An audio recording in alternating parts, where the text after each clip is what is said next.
Let me ask you something. How many times have you told yourself, "I'll deal with that next week" when it comes to your money? Fixing your credit, investing that extra cash, starting that side hustle. You know it's important, but somehow it never happens. What if I told you that every time you say later, you're secretly draining your future wealth? And it's not just about willpower. There's actual science behind why you delay important financial moves. And the worst part?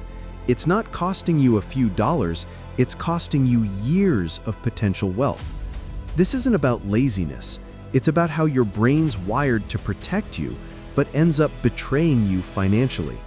In this video, I'm going to break down exactly how procrastination is quietly making you poor, even if you don't realize it yet. We're going deep. The hidden cost of "I'll do it later," how avoidance behavior forms and traps you, the neuroscience behind why money decisions feel uncomfortable, and most importantly, I'll show you the tools to break out of it.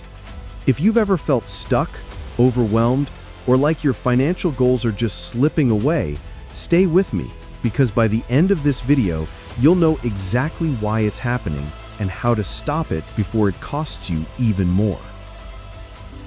Lesson 1. The hidden financial cost of "I'll do it later." We all know procrastination is annoying, but when it comes to your money, it's absolutely brutal.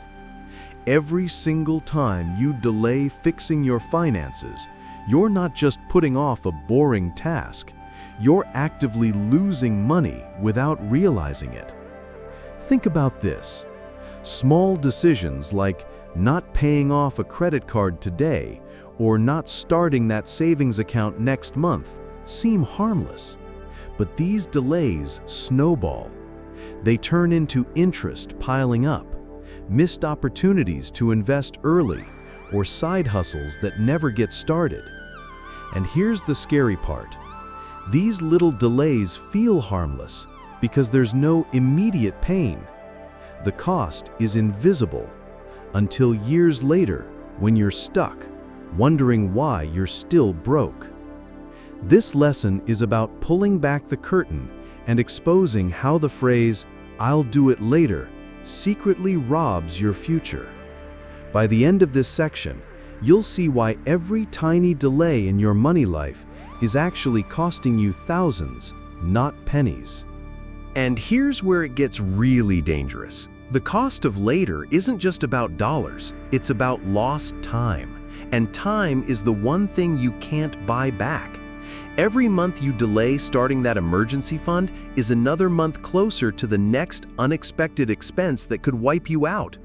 Every year you avoid learning how to invest is another year of compounding growth gone forever. Want an example? Let's say you plan to start investing $200 a month, but you keep putting it off for just 1 year. That 1 year could cost you over $30,000 in long-term growth, depending on your returns. The worst part? You'll never feel that loss in the moment. It's invisible, but your future self will feel it. Hard. The key is to flip your thinking. Instead of focusing on what you're saving by not acting today, focus on what you're losing by not starting. That shift is where real wealth begins. Lesson 2. Why your brain loves avoidance and how it's trapping you.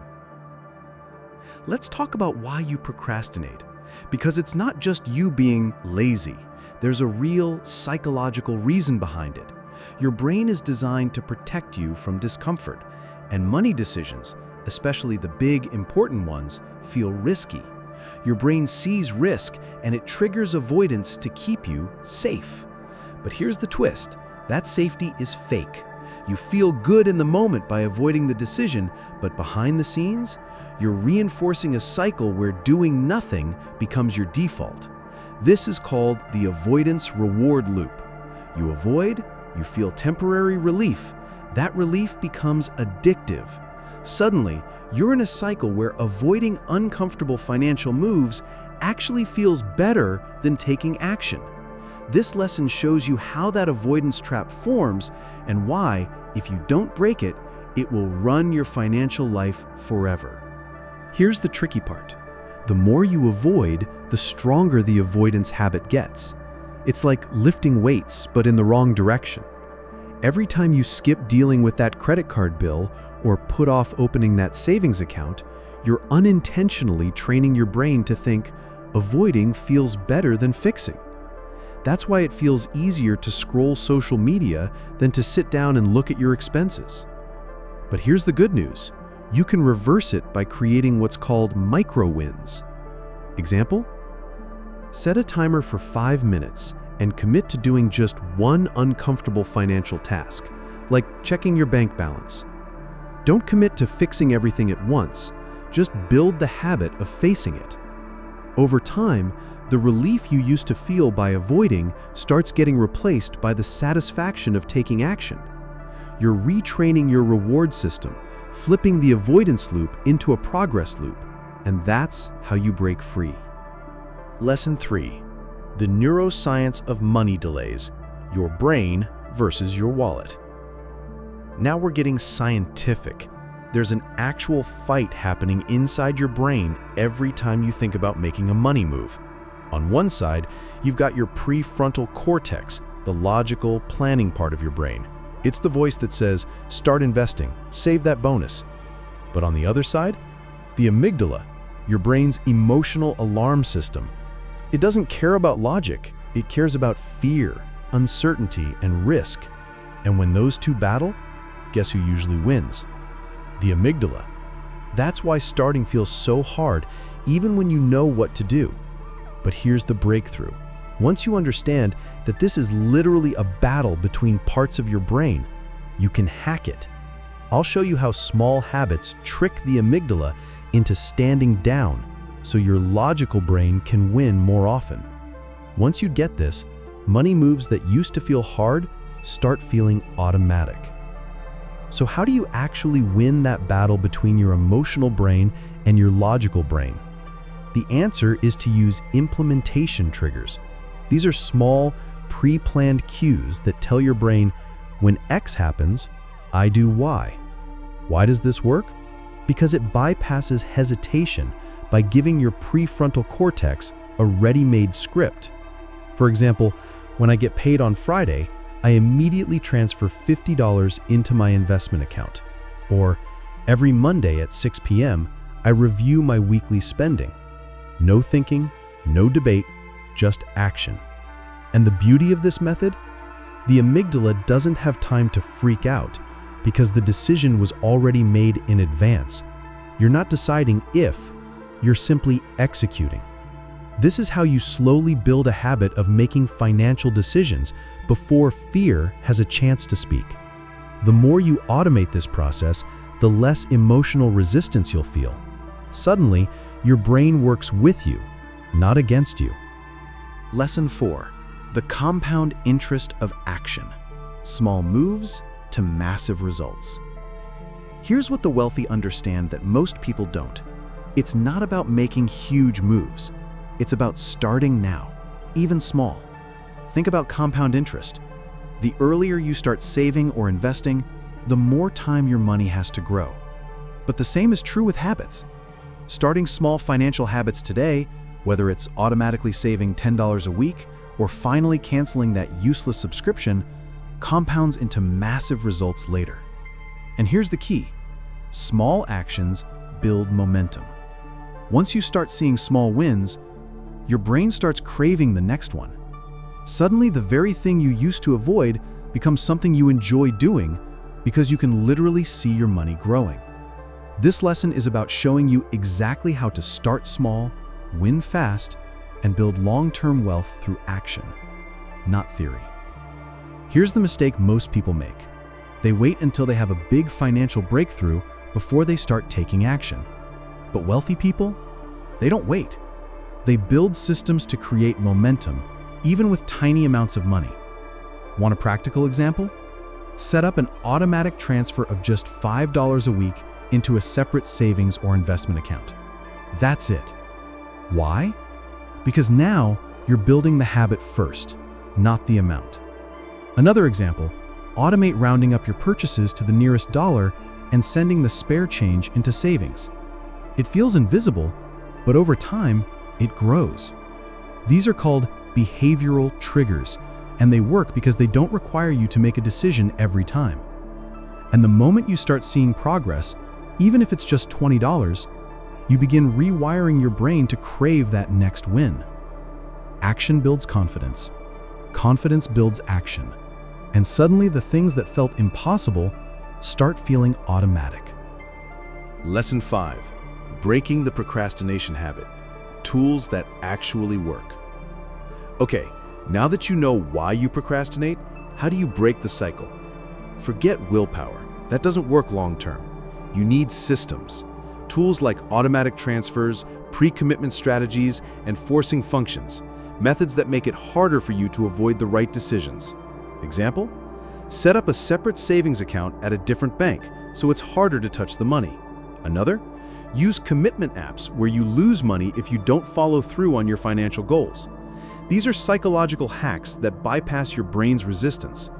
In this lesson, I'll walk you through the exact tools, apps, and systems that I and thousands of others use to make sure the right financial decisions happen automatically, even on days when you don't feel like it. One of the most powerful strategies you can use is called pre-commitment. This means setting things up before your emotions get involved. For example, let's say you want to start investing, but you know you'll procrastinate.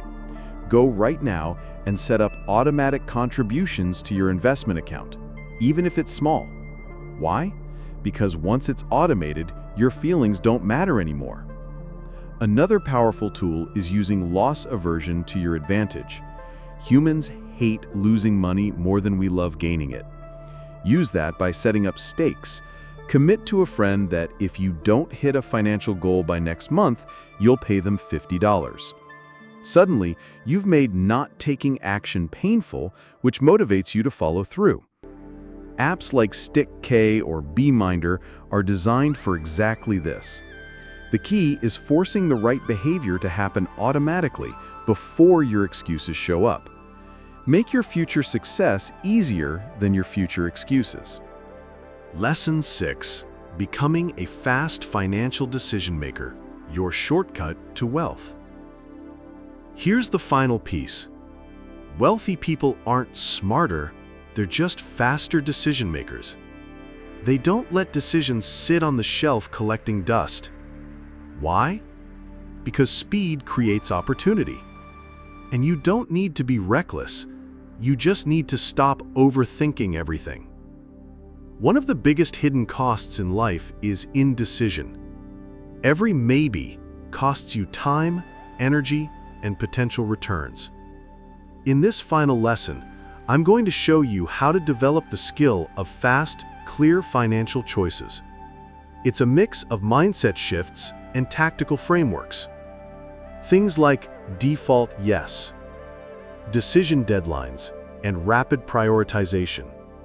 If you master this one skill, you won't just avoid procrastination, you'll start attracting more financial wins because you're acting when everyone else is still thinking about it. One of the simplest ways to become a faster decision maker is by using a decision deadline. Give yourself a strict time limit for every financial choice. Example, I have 24 hours to decide if I'm going to open this savings account. No endless research, no overthinking.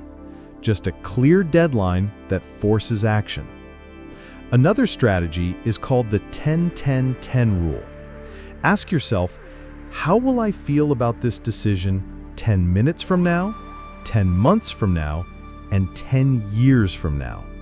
This shifts your focus from short-term discomfort to long-term reward.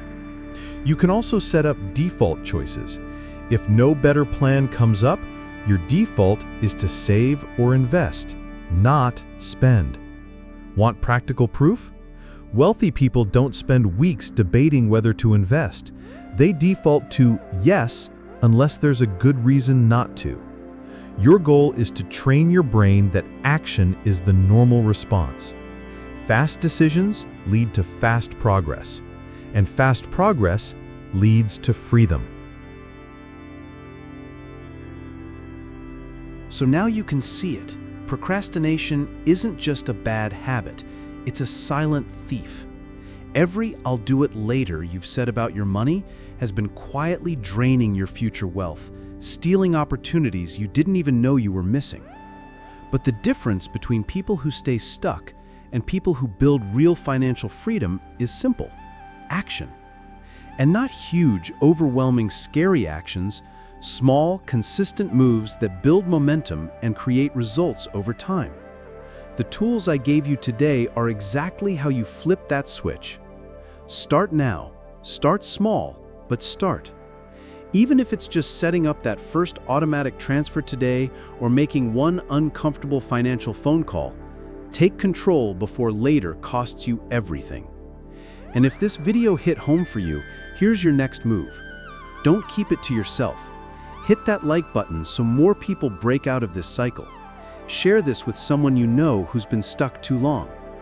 And if you want to keep learning how to master your money psychology and build real wealth step by step, subscribe to the channel. More is coming. Let's build it together.